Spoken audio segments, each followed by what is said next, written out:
Good morning.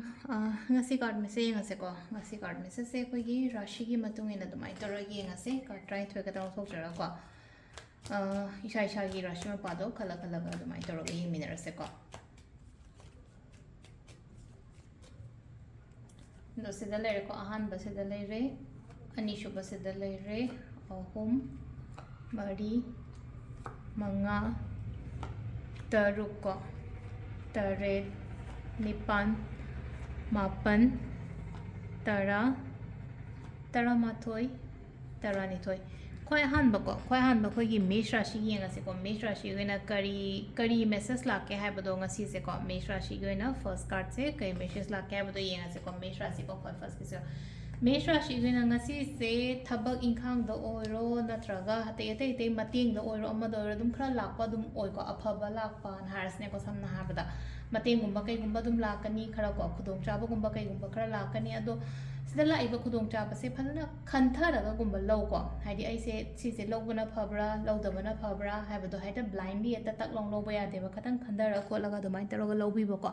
aham ba se ko mesh rashi ko brish rashi gi oina slay se ko kai no yam khallaga lairi ko aina khalliba aina ningiba aina tauge kaina khalliba kholiba mayam se phajana taubiyo se laina ko haidi aina khalliba ningiba haidi thoughts haina haras ne ko thaba inkhang gumba kai gumba daga hairaga su mayam ma khallaga lairiba aina khallaga laiba thaba inkhang mayam se phajana taubiba ko pi ba ko sisle ko number 2 brish rashi ko number 3 mithun rashi gena se le ko mingonda guide gumba taubiyo mingonda takpiyo tambiyo ai ahiba mayam do haras ne ko aina hairiba aina khangiba mayam do guide gumba tawoina laiba sida ko guidance gumba kai gumba follow taubiba ko piba ko mingonda direction sam pibiba mingonda luchinga ga thaba gumba taubiba ko piba ai ko next ta karkat rashi ge no se le se ko thabak chatpa aina chattoriba aina tawdoriba thaba inkhang do mai pa o mangol o yo hai like ko success 100% adum successful o yo hai taraga like ko sisna karkat rashi ko next the singa gi na amula ise kaino singa gi na la ise akoi gi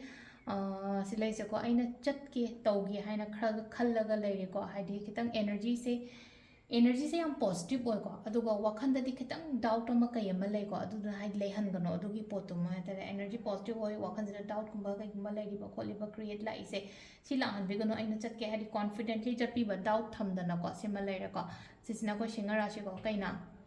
gi oina sile se ko lotion ba ngamba thabak ta oi tara ga su thabai ngang lotion ba pending na handagi pending chale kana khala se ko pending leiba thabak mayam do hai tar complete oi ba ko pa ma le ko lam khadan chat pa ko pa khar su pi ri ko